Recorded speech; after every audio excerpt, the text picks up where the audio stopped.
Hi guys, I have been very busy painting a new place. Does it look homely? I hope so. I'm going to put some shelves up in the background, make it look all pretty. Moving, wow. You know, I don't own my own place. I rent over here in the UK, and I've certainly been one of those people that has had to move, I'm going to say 6 times during my tapering, for one reason or another. And it can be incredibly stressful to remain somehow with a roof over your head whilst you're going through this. When you're in a very vulnerable situation, you can't do too much, you don't want to do too little, you're just in limbo, needing a roof over your head. And I know a lot of people end up either getting help on benefits, or they end up back at their parents sometimes, or they're back with people who it's really not healthy for them to be with them.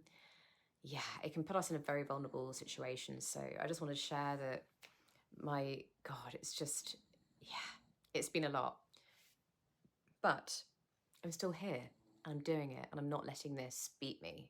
And I do believe, and I do I absorb the good moments in life. And I do believe that we can all heal, and we can all get to a place where we're living our lives and we're doing the things that we always wanted to do, because we've got over this absolute destruction and awful experience. I want to come on here and talk about worst case scenario. A lot of people that I speak to in the support sessions are in the worst case scenario mindset, and I totally get it. When I have been tapering and all of a sudden I get hit with a wave of symptoms, and when I was in withdrawal, I mean, wow, I just couldn't even see the wood through the trees. I was like, my life's over. And I get it because I was there. And even now, you know, I'm tapering my mirtazapine. I'm on 6 milligrams, oh my God, down from 30.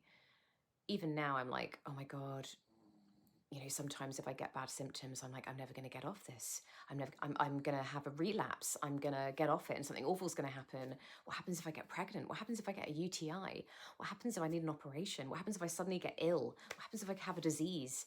You know, all these things, you know, we can start to sort of think of all the worst case scenarios, all the horrendous things that could happen. And the way that I've got through this is I've just gone, that could happen, but it's not happening now. Tiny little steps forward. I did have to have an operation, and I did have to have my wisdom tooth out, but I worked it out in the moment. I did my research. I didn't take the drugs I didn't need to, and I got through it. I'm still here and I'm healing. So I just want this to be an encouragement post today for anyone in the worst case scenario.